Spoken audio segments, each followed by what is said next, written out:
मांगने आएगा।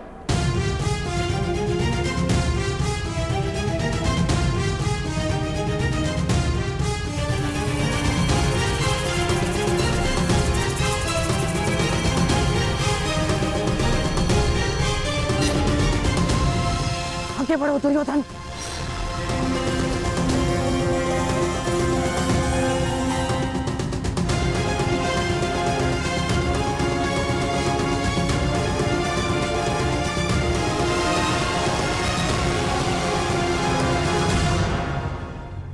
वासुदेव, दोनों पक्ष आपके समक्ष सहायता मांगने आ गए हैं। बताइए, आप किसका पक्ष लेंगे?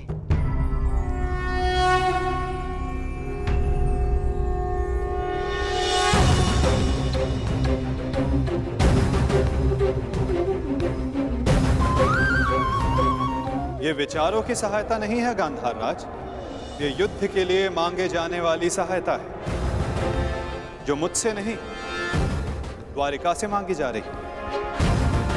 ये हस्तिनापुर और इंद्रप्रस्थ का विवाद, इसलिए धर्म के नाते दोनों राज्यों के प्रतिनिधि को द्वारिका आना होगा।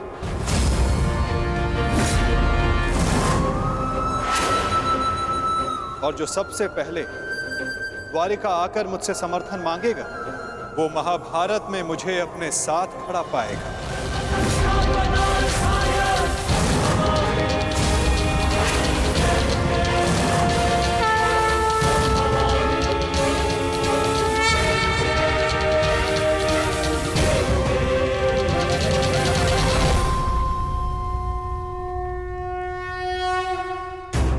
कुछ समय पूर्व कन्या पक्ष की ओर से आपने मुझे कुछ भेंट दी थी गांधार राज।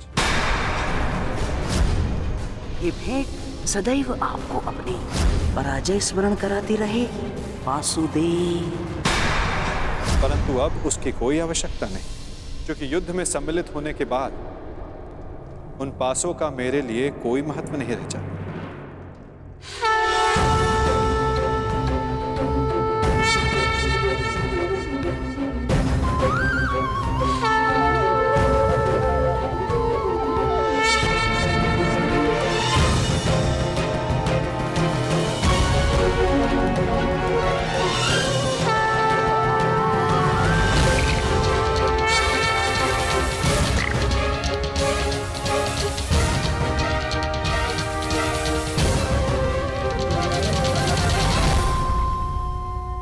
वैसे भी ये चौसर का खेल नहीं है गांधार राज।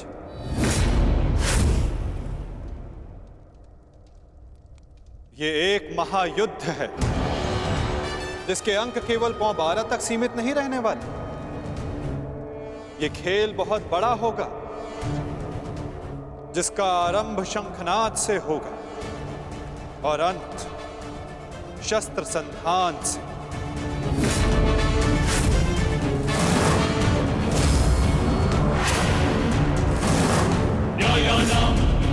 अधिकाराणां प्राप्त्यर्थं साम्राज्यर्थं योग्यस्य वा अयोग्ये बन्धनिदं सत्यायुतयोः।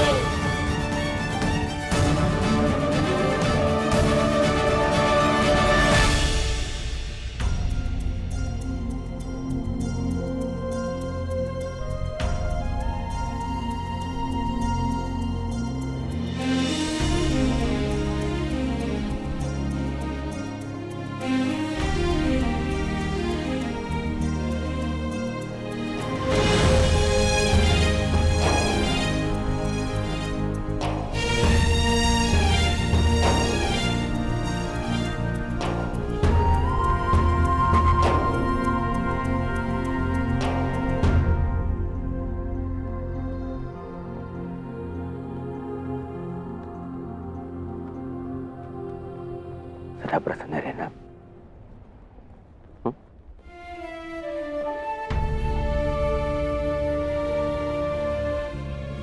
तुम्हें उसकी चिंता करने की कोई आवश्यकता नहीं है युवराज दुर्योधन।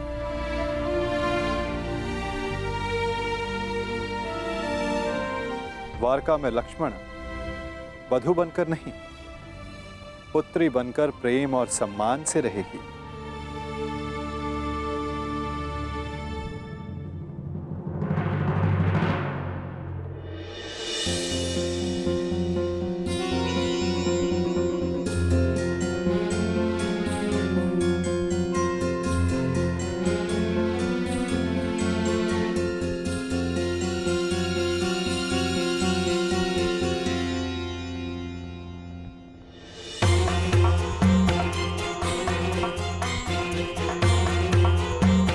लगता है दुर्योधन विवाह की रीतियों को पूर्ण करने में थोड़ा संकोच कर रहा है। विदा के समय कन्या का पिता वर के पिता के समक्ष हाथ जोड़कर उन्हें प्रणाम करता है और वासुदेव को प्रणाम करें। कदाचित ये दुर्योधन के लिए संभव नहीं।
मेरी पुत्री से कोई भूल हो जाए तो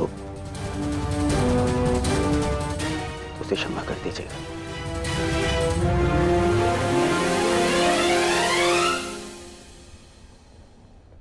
तुम्हें ये कहने की कोई आवश्यकता नहीं दुर्योधन।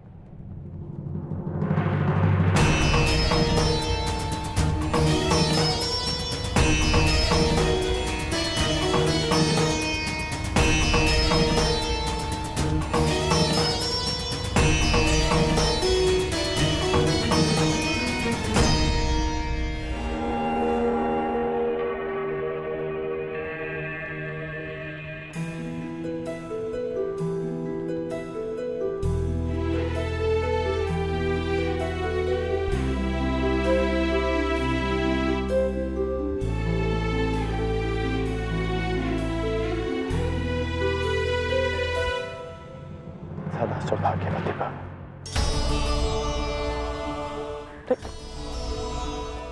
ये क्या कर रही हो तुम? मांगने वाले को देने वाले के चरणों में झुकना ही पड़ता है ना काकाश्री। क्या मैं आपसे कुछ मांग सकती हूँ?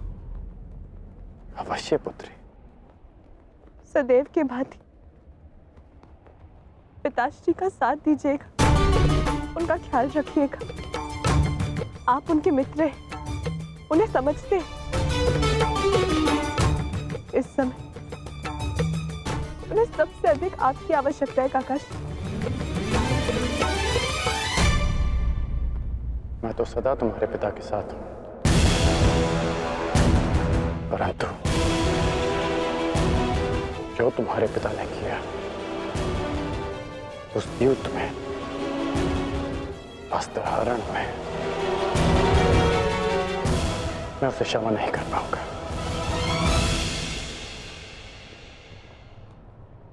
आपको उन्हें क्षमा करने की कोई आवश्यकता नहीं,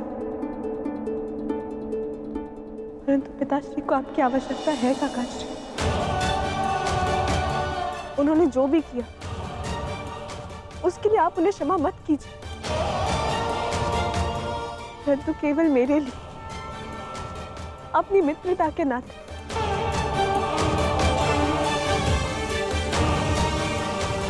उन्हें एक अवसर और दे दीजिए।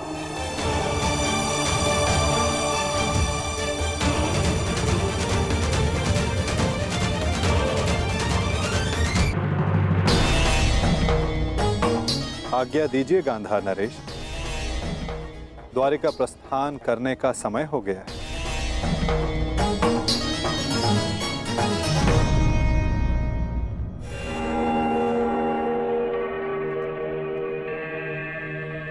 और हाँ, मुझे प्रतीक्षा रहेगी कि द्वारिका में सर्वप्रथम मेरे समक्ष समर्थन मांगने कौन आएगा।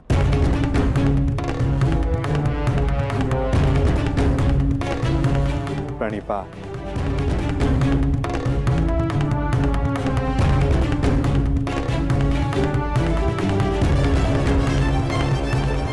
कृष्ण का समर्थन पाने के लिए पांडवों से पूर्व हमें द्वारका पहुंचना होगा, चाहे कुछ भी हो जाए। चाहे कुछ भी हो जाए, वासुदेव कौरव के पक्ष में नहीं जाना चाहिए।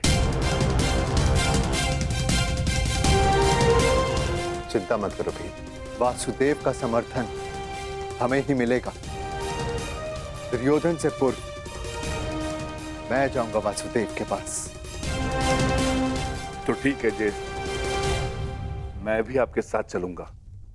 नहीं भी, तुम्हारी आवश्यकता यहां पर है और मैं चाहता हूं कि तुम और अर्जुन यहां रहकर अपने अनुजों और द्रौपदी की रक्षा करो। द्वारका के लिए मैं प्रस्थान करूंगा।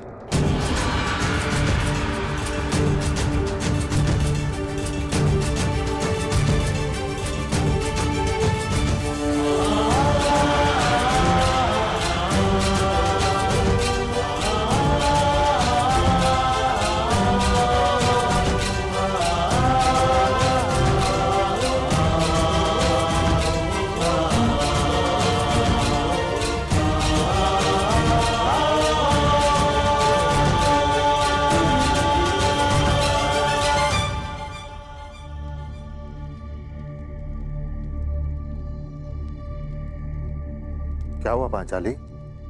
मैं आपकी इस यात्रा में बाधा नहीं बनना चाहती आर्य, परंतु मुझे ये लगता है कि आपका द्वारका जाना उचित नहीं है।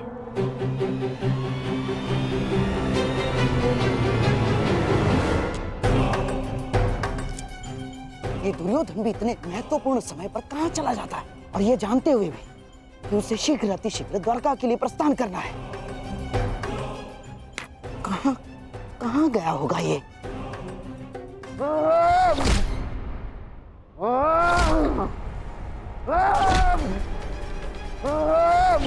दुर्योधन!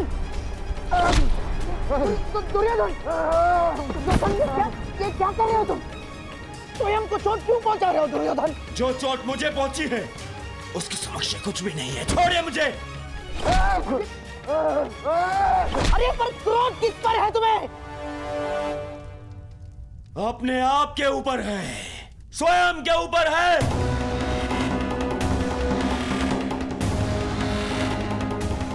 इस ग्लानि को मैं सहन ही नहीं कर पा रहा हूँ कि मुझे उस वासुदेव के समक्ष हाथ जोड़ने पड़ गए। जी यहाँ तो ये हाथ जोड़ने पड़ गए। क्रोध पर वश रखो दुर्योधन। ये बौखलाने का समय नहीं है दुर्योधन, संभालो अपने आप को। कैसे संभालूं अपने आप को?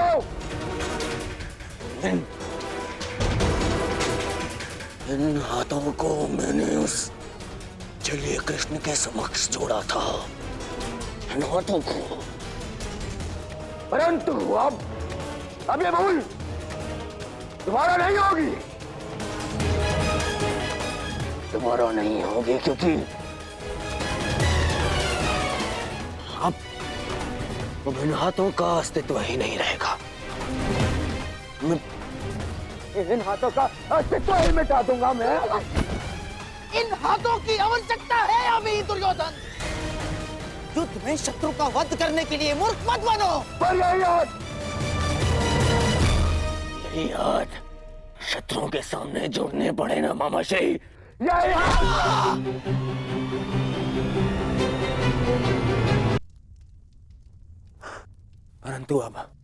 परंतु ये अंतिम बार था कि मैंने उस वासुदेव के समक्ष हाथ जोड़े। अंतिम बार।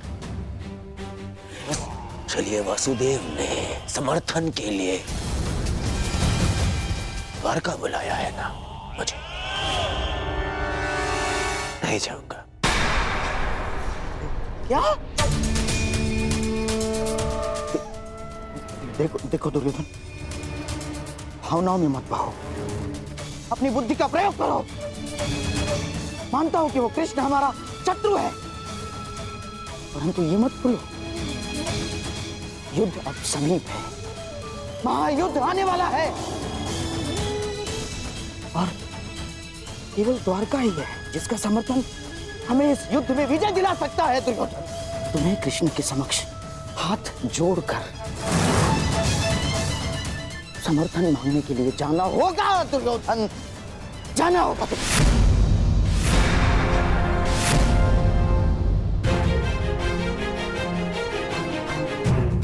आपने सुना नहीं मैंने क्या कहा? मैंने कहा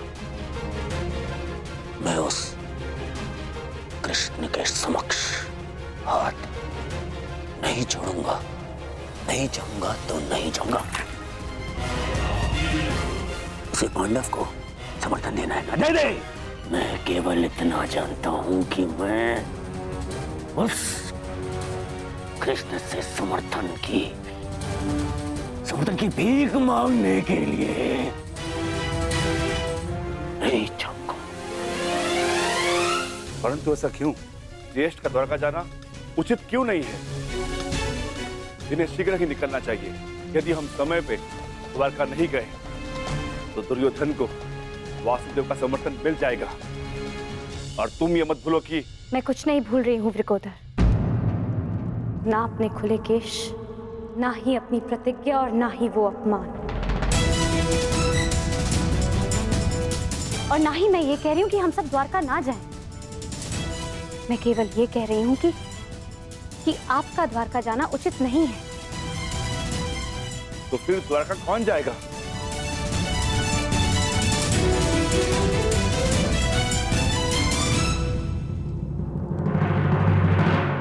आर्य अर्जुन जाएंगे। परंतु अर्जुन क्यों? ये प्रश्न स्वयं से पूछे आर्य भीम। वासुदेव सदा हमारी सहायता को क्यों आते हैं? क्योंकि न केवल आर्य अर्जुन उनके प्रिय मित्र हैं,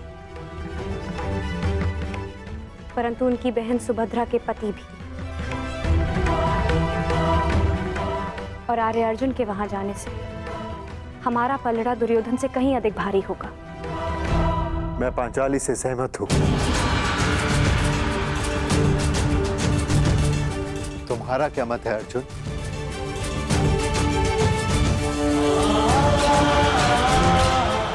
आज्ञा दीजिए ज्येष्ठ, ताकि मैं यात्रा के मंतव्य को कुशलता से पूर्ण कर सकूं।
चाहे तुम्हारे पिताश्री वासुदेव के चरणों में गिर जाए, उन्हें द्वारका का समर्थन नहीं मिलेगा।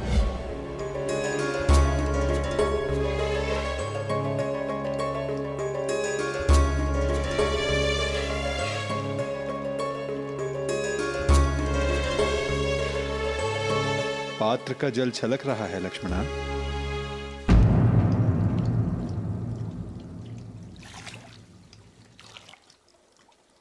जी।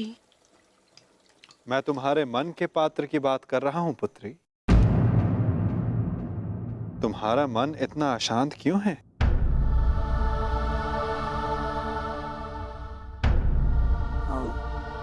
ससुर जी, वो मैं ससुर जी नहीं,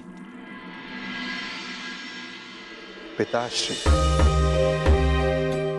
ससुर जी कहकर उन्हें संबोधित किया जाता है जो वधू को पराये घर की पुत्री समझे, और तुम मेरे लिए इसी घर की हो। इस नाते तुम मेरी पुत्री हुई और मैं तुम्हारा पिता, इसलिए आगे से तुम मुझे पिताश्री कहकर बुलाओगी। जी पिताश्री। तो एक पुत्री के मन में अपने पिता से बात करने के लिए कोई संकोच नहीं रहना चाहिए। तुम अपने विचार, अपनी शंकाएं निर्भय होकर मेरे समक्ष रख सकती हो पुत्री। तो बताओ, तुम्हारा मन इतना अशांत क्यों है?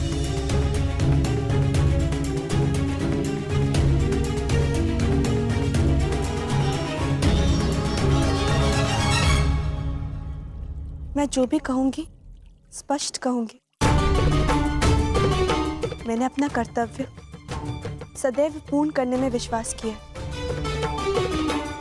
और मुझे विश्वास है कि आप भी अपना कर्तव्य पूर्ण करेंगे। कैसा कर्तव्य लक्ष्मण? स्पष्ट कहो पुत्री। मैंने सुना है कि आप सबकी प्रार्थना सुनते हैं और उनका उत्तर भी देते हैं, और मुझे विश्वास है कि मैंने जो सुना है वो सत्य ही है। हाँ, यदि प्रार्थना सच्चे मन से की गई और शक्तिशाली हो तो मैं अवश्य सुनता हूं।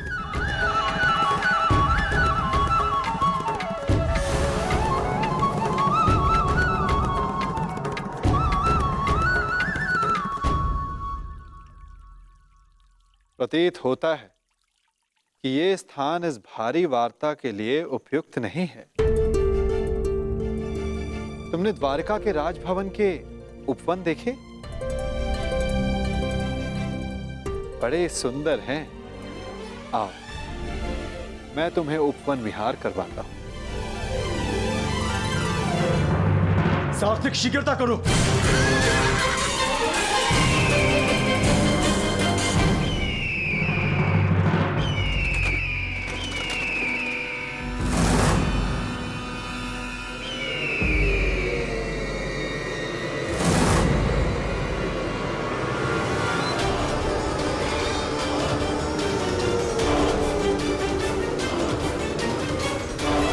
कुछ भी हो जाए, अर्जुन द्वारका तक नहीं पहुंचना चाहिए, शकुनी।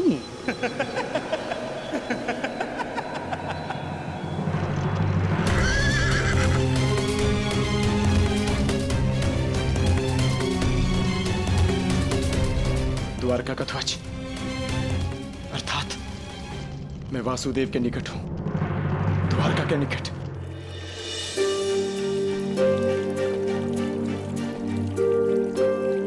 यहाँ का वातावरण खुला है, तुम खुलकर बात कर सकती हो लक्ष्मणा। कहो, क्या संदेह है तुम्हारे मन में?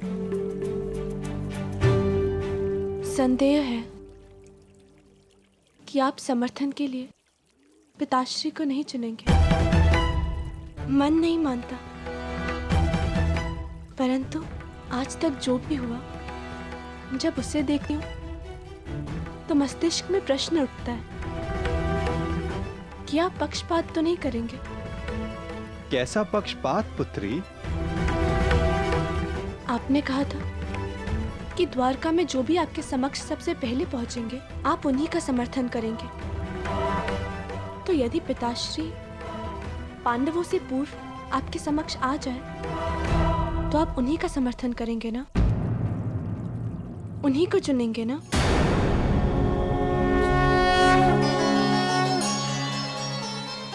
मैं पक्षपात नहीं करूंगा लक्ष्मण, क्योंकि पक्षपात करना मेरे स्वभाव में ही नहीं है। और रही बात समर्थन पाने की, तो मनुष्य जो पाने के योग्य होता है उसे वही मिलता है। मनुष्य इच्छा करता है, मैं तो केवल उसे पूर्ण करता हूं।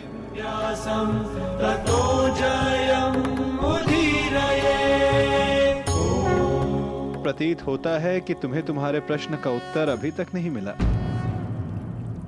कोई बात नहीं, मैं तुम्हें थोड़ा समय और देता हूं, और एक और अवसर भी। आशा है तब तुम्हें मेरे उत्तर का अर्थ समझ आ जाएगा। और एक बात सदा याद रखना लक्ष्मणा, पहले मैं नहीं चुनता, लोग मुझे चुनते हैं। चलो अभी के लिए इस वार्ता को यहीं रोक देते हैं, क्योंकि मुझे एक महत्वपूर्ण कार्य के लिए जाना है। तब तक तुम मेरे उत्तर का अर्थ समझने का प्रयास करो।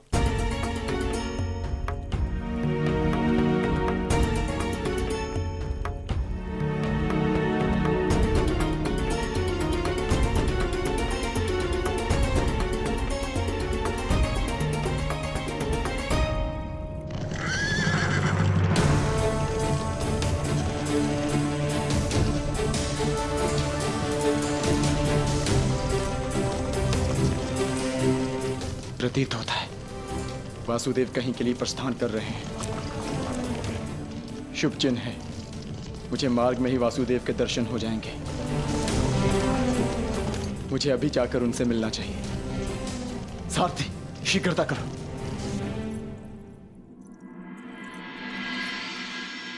ससुरश्री इस समय अचानक कहाँ चले गए? यदि पिताश्री आ गए तो फिर क्या होगा?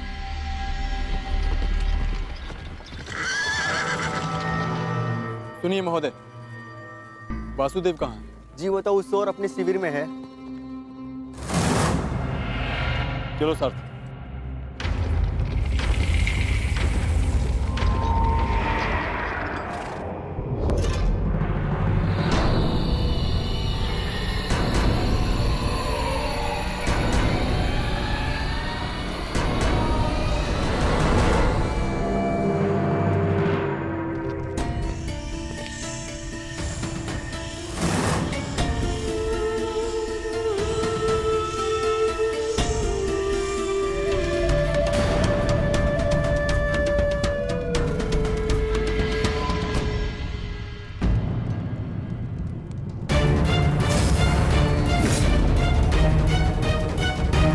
वासुदेव,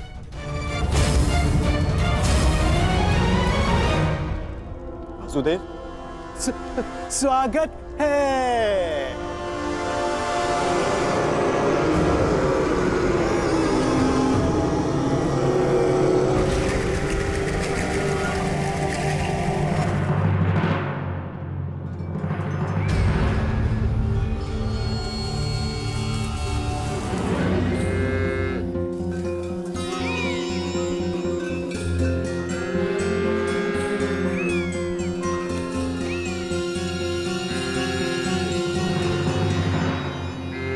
पिताश्री,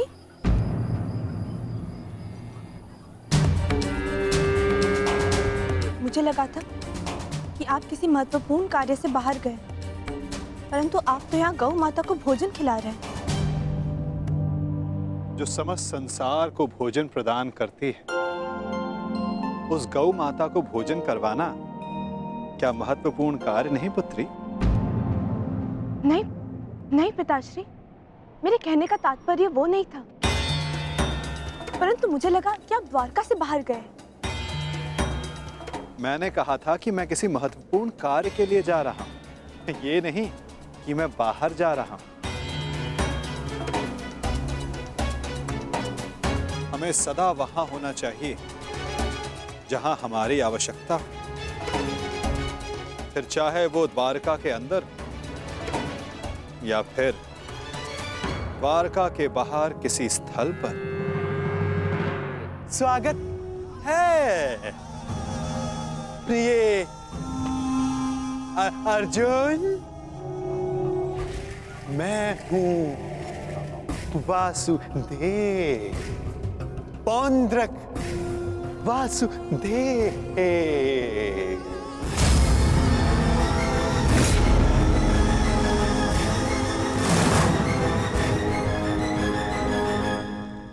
मुझे लगा आप वासुदेव हैं, परंतु आप तो बातें करने के लिए अभी बहुत समय शेष है। गांडीवधारी अर्जुन, बहुत लंबी यात्रा से आए होगे, विश्राम करो, विश्राम। क्षमा चाहता, मुझे लगा आप वासुदेव हैं इसलिए यहाँ रुक गए, परंतु आप वासुदेव नहीं हैं। क्या? मैं वासुदेव नहीं? तो तुम्हें क्या लगता है कि तुम्हारे समक्ष कौन खड़ा है? हाँ?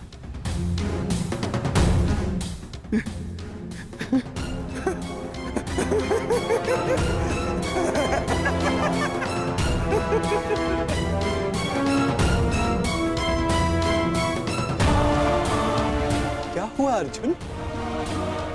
इतने असमंजस में क्यों हो? तुम्हारे मुख पर ये व्यथा क्यों? प्रतीत होता है कि तुमने अब तक मुझे नहीं पहचाना। मैं ही देव हूं इस वसुंधरा का, इसीलिए मैं ही वासुदेव हूं। नहीं, तुम वासुदेव नहीं हो सकते। चाल ढाल मुख आकृति वही है, परंतु ना जाने क्यों मुझे ऐसा प्रतीत होता है जिनकी खोज में मैं यहां आया हूं, तुम वो वासुदेव नहीं हो। क्या? तो क्या मैं असत्य बोल रहा हूं? छल कर रहा हूं तुम्हारे साथ?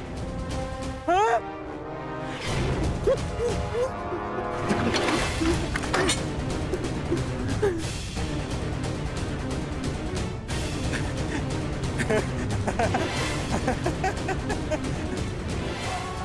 पार्थ, मैं ही वास्तविक वासुदेव हूं, वास्तविक वासुदेव, तुम्हारा सखा। तुम मेरे पास।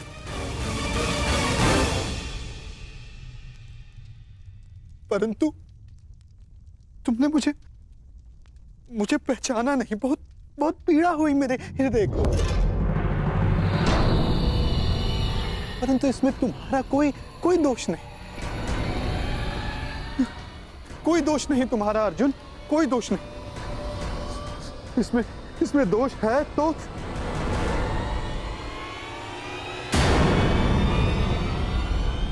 उस छलिए कृष्ण का।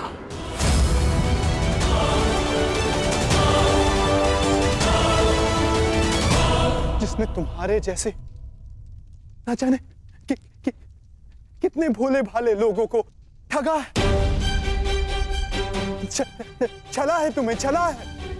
परंतु तुम भाग्यशाली हो पार्थ, जो तुम मुझसे मिले वास्तविक वासुदेव से। हाँ, मैं ही वास्तविक वासुदेव हूं। बनकर मन मस्तिष्क पर हावी हो जाए तो उचित यही होता है कि उसे कुछ समय के लिए भुला दिया जाए। तब वो उलझन स्वयं ही अपने आप को सुलझा लेती है।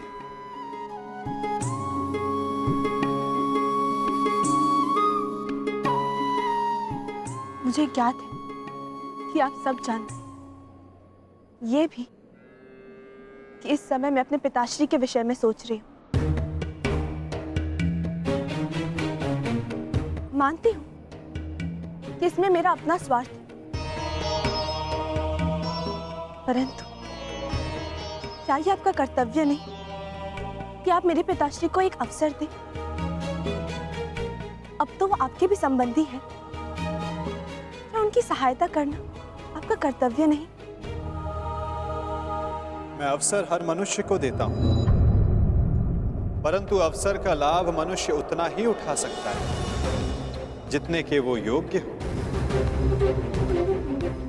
और जैसे कि मैंने कहा, इस संसार का प्रत्येक मनुष्य मेरे लिए समान है।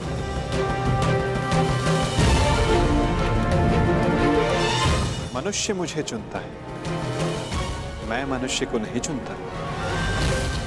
जो भी मनुष्य मेरे समक्ष निरपराध और निर्दोष मन से आएगा, मैं उसी का पक्ष चुनूंगा। मैं ही तुम्हारा उद्धारक हूं। मैं ही तुम्हें जीवन का मार्ग दिखाऊंगा। बस अंतर केवल इतना है बात कि कृष्ण के पास मेरा सुदर्शन चक्र है, जो उसने मुझसे हथिया लिया था। मुझे बस वो सुदर्शन चक्र चाहिए अर्जुन, जिस पर आरंभ से मेरा अधिकार था। हथिया लिया उसने। उस चक्र को दिखाकर उसने अनेकों के साथ छल किया, छल। बस वो सुदर्शन चक्र मुझे मिल जाए, फिर सब कुछ मेरे अधीन होगा पार्थ अर्जुन, सब कुछ, क्योंकि मैं ही असली वासुदेव हूं। सारा विश्व जान जाएगा कि पुंडरक वासुदेव ही सारे विश्व का वास्तविक रचयिता है, भगवान है, ईश्वर है। वो छलिया कृष्ण नहीं है, मैं ही हूं अर्जुन, मैं ही हूं।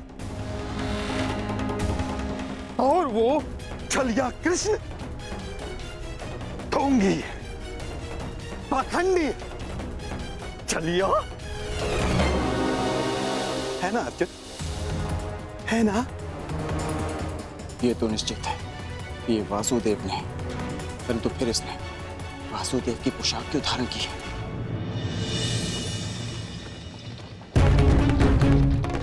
मैं आ रहा हूं छलिया कृष्ण, तुझे मेरी सहायता करनी ही पड़ेगी। मैं आ रहा हूं।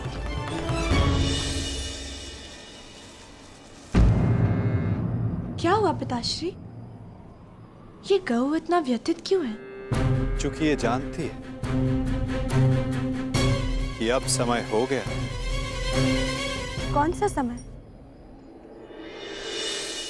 मेरे विश्राम का पुत्री, थकान की अनुभूति हो रही है मुझे। अब मुझे जाना होगा।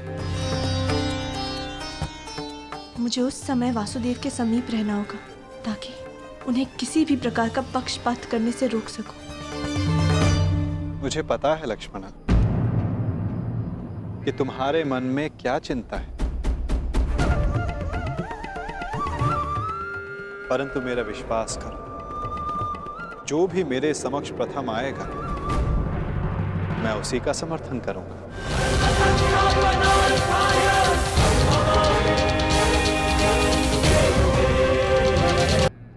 क्या आपका विश्राम पूर्ण होने तक क्या मैं आपके कक्ष के बाहर आपकी प्रतीक्षा कर सकती हूँ? मुझे पता है लक्ष्मणा कि तुम्हारे मन में क्या चिंता है, परंतु मेरा विश्वास करो, जो भी मेरे समक्ष प्रथम आएगा, मैं उसी का समर्थन करूंगा। और रही बात प्रतीक्षा की, तो तुम मेरी पुत्री हो। मेरे कक्ष के बाहर प्रतीक्षा करने के लिए तुम्हें अनुमति की आवश्यकता नहीं। बहुत प्रतीक्षा कर ली तुमने अर्जुन, परंतु अब उसका अंत हुआ, क्योंकि तुम अपने वास्तविक सखा से मिल ली। मैं हूं तुम्हारा वास्तविक सखा, तुम्हारा तारणहार, क्योंकि मैं ही वास्तविक वासुदेव हूं। अब तो तुम जान गए। बोल रहो पाखंडी।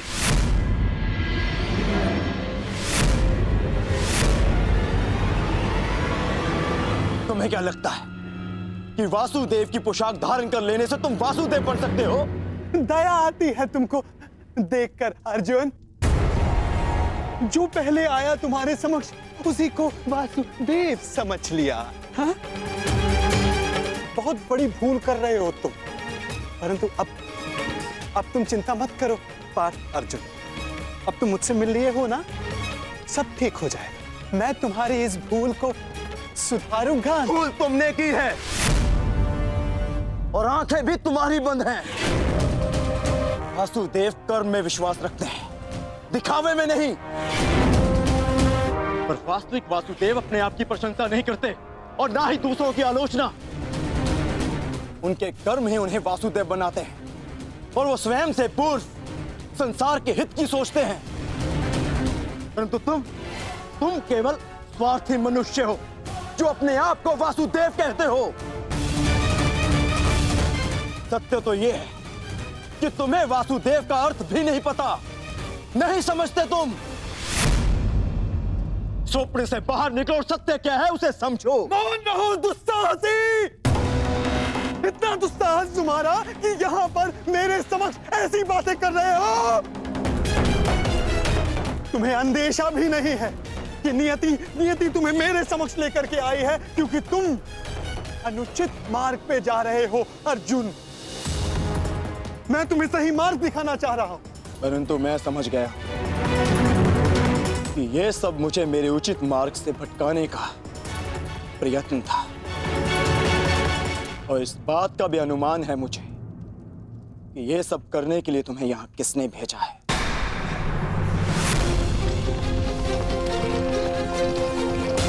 परंतु मेरे और मेरे लक्ष्य के मध्य कोई नहीं आ सकता, कोई नहीं।